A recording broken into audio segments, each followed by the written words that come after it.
ایک مقام پر اللہ پاک نے عہد توڑنے والوں کے متعلق فرمایا اولئک لہم اللعنہ، پارہ نمبر 13 سورہ رعد آیت نمبر 25، کہ ان کے لیے لعنت ہی ہے، یعنی عہد توڑنے والے وہ ہیں جن پر اللہ پاک کی لعنت برستی ہے۔ ہمیں یہ اپنی عادت بلکہ فطرت کا حصہ بنا لینا چاہیے کہ جب بھی کسی سے عہد کریں، کسی سے وعدہ کریں تو اس پر بھرپور پہرا دیں۔ جب بھی جائز اور شریعت کے دائرے میں رہتے ہوئے عہد کریں، اسے ضرور نبھایا کریں۔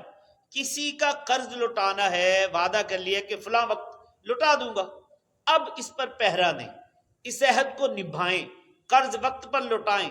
ہاں کوئی مجبوری بن جائے تو مل کر وقت بڑھا لیں، کسی سے ملنے کا وعدہ کریں تو اسے ضرور نبھائیں۔ دینی اجتماعات، مثلا ہفتہ وار سنتوں پر اجتماع میں جانا ہے، قافلے میں جانا ہے، کسی سے آپ نے وعدہ کر لیا تو اب اسے پورا کریں۔ اب جو بھی ہو جائے، جب تک شریعت منع نہ کرے عہد ضرور نبھائیں۔ نہیں ہوئی جب بھی کسی سے عہد کرے تو اسے لازمی نبھانے کی عادت بنائیں۔ آئیے عہد نبھانے کے جو فائدے ہیں وہ بھی سماعت فرما لیجیے۔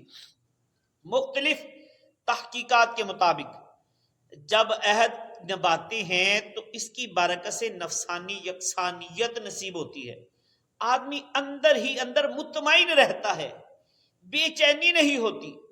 عہد نبھانے کی عادت ہمارے اندر نظم و ضبط پیدا کرتی ہے، معاشرے میں اعتماد بڑھتا ہے، لوگ عہد نبھانے والے پر بھروسہ کرتے ہیں، اس کی برکت سے بے چینی کی کیفیت ختم ہوتی ہے، احساس ذمہ داری نصیب ہوتا ہے، اس سے معاشرہ پرامن بنتا ہے، معاشرے میں اعتماد کی فضا قائم ہوتی ہے، خاندان میں عزت بڑھتی ہے، دوستی کاروبار میں ترقی ملتی ہے۔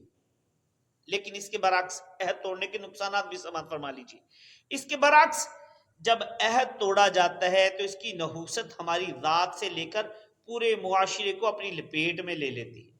عہد توڑنے والا اندر ہی اندر بے چین رہتا ہے، دماغ میں کشمکش رہتی ہے، اعصابی دباؤ بڑھتا ہے، معاشرتی اعتماد ٹوٹ جاتا ہے، نتیجتاً معاشرے میں اہمیت گھٹتی ہے، عزت پر حرف آتا ہے، بد اعتمادی پروان چڑھتی ہے، دلوں میں نفرتیں پیدا ہوتی ہیں، برکت ختم ہوتی ہے، روح کی نورانیت ختم ہوتی ہے، نحوست سے آدمی بلڈ پریشر کا مریض بن سکتا ہے، دل کی کمزوری کا شکار ہو جاتا ہے۔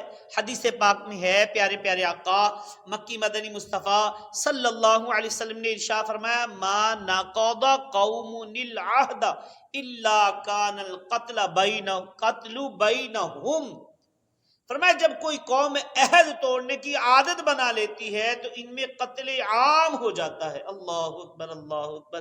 غور فرمائیے کیسی سبق آموز روایت ہے۔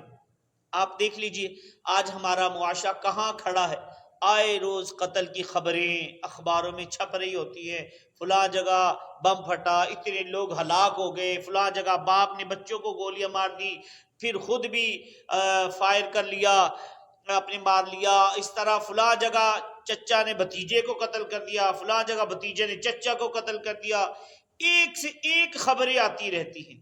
دوسری طرف ہم وعدوں کی پاسداری پر غور کر لیں، معاشرے میں اعتماد کی فضا نہ ہونے کے برابر ہے۔ بڑی لجاجت کے ساتھ قرض لیتے ہیں کہ بھائی 1000 روپیہ دے دو، صبح واپس لے لینا، بندے نے ترس کھا کر دے دیا، اب ڈھونڈتے پھرو اس بندے کو۔ خاندانوں میں عہد و پیمان ہو جاتے ہیں، ان کی پاسداری نہیں کی جاتی۔ اجیر حضرات جو ہوتے ہیں، جو کام کاج کرتے ہیں، ملازم ہوتے ہیں، اجارہ فارم پر سائن کرتے ہیں، ان میں ان شرائط کے ساتھ کمپنی میں کام کروں گا، جب نوکری لگ گئی پکے ہو گئے، اب 5 منٹ یہاں ضائع کیے، 10 منٹ وہاں ضائع کیے، کمپنی ان کی حرکتوں سے پریشان ہوتی ہے، اور وہ جو شرائط فارم سائن کیا تھا اس کا کچھ خیال ہی نہیں کیا جاتا۔ یوں ہی اداروں میں غور کر لیں، گھروں میں دیکھ لیں، آئے روز وعدے ہو رہے ہوتے ہیں، عہد و پیما ہو رہے ہوتے ہیں، جب مشکل میں ہوتے ہیں اس وقت تو جان پر بنی ہے، لہذا جلدی جلدی ہر بات مان لیتے ہیں، ساری شرطیں مان لیتے ہیں، سارے وعدے قبول کر لیتے ہیں۔ اب مشکل حل ہو گئی، اب ڈھونڈو اسے۔ غرض پورے معاشرے میں بد اعتمادی کی ایک فضا موجود ہے، بھائی بھائی پر اعتماد کرنے کو تیار نہیں ہوتا، ماں باپ اولاد پر پوری طرح اعتماد نہیں کر پا رہے ہوتے، دوست دوستوں پر بھروسہ نہیں کر پا رہے ہوتے۔ عہد نبھانے کا ہمارے اندر یہ جو انداز ہے، اس کا جو نتیجہ حدیث پاک میں بیان ہوا کہ قتل عام ہو جائے گا، وہ بھی ہمارے سامنے ہے۔ تو پتہ چلا معاشرے میں امن اور سکون کی فضا قائم کرنی ہے، اس کے لیے عہد نبھانے کی عادت بنانا بہت ضروری ہے۔ صلو علی الحبیب صلی اللہ علی محمد۔